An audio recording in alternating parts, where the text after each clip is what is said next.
You should be here in Poland. You should see all these people, refugees from Ukraine, people like you and me.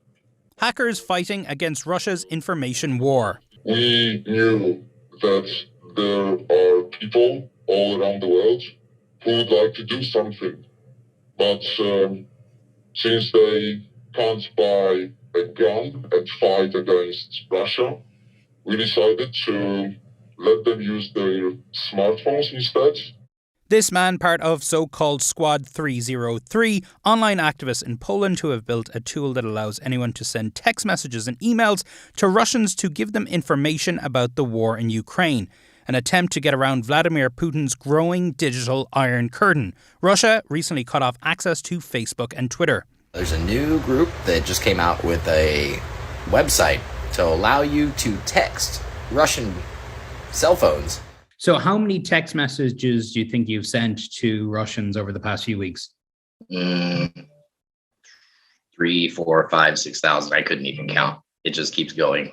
Tyden Crawford, a truck salesman in Oregon, has spent hours messaging Russians. He says most of his texts don't get a response, and some people tell him to go away, but others engage. It's been a mixed bag. I had a gentleman pretty early on that reached out to me and sent me a picture of where he's working, and then we found out we like to travel, so I sent him pictures of my travels. He sent me pictures of his travels. I'm from a generation of Radio Free Europe, and we all remember how hard it is to live in an enslaved country where you do not have proper information, real information about the world. I can remember the time when we used to listen to Radio Free Europe, the only voice from the free world for enslaved people in Poland. It's named after Thomas Kent is the former CEO of Radio Free Europe and an expert in Russian disinformation. Do you think some people in Russia will be receptive to these messages, or will they say, why is there an American sending me a text message? Well, a certain number of people are going to say, yeah, absolutely, this is hostile propaganda, this is spam, this is an attempt at psychological warfare against us.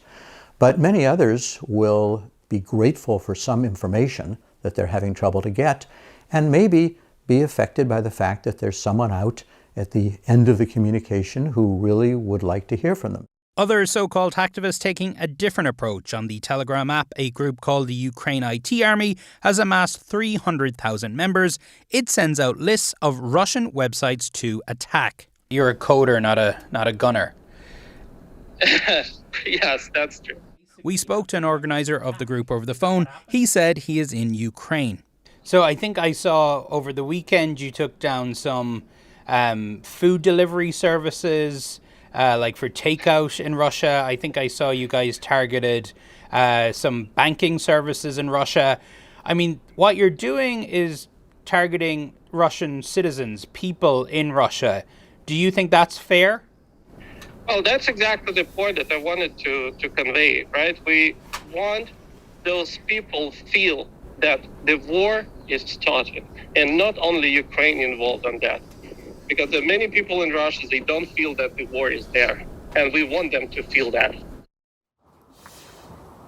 Donny joins us. Now, is that kind of cyber attacks, is that legal?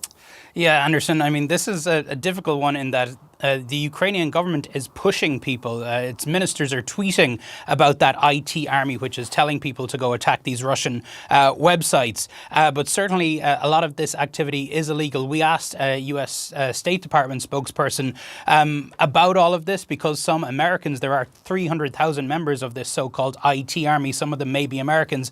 The U.S. State Department treaded that needle carefully, saying that Ukraine is entitled to defend itself in cyberspace, but it does not condone anything illegal by US persons here in the United States.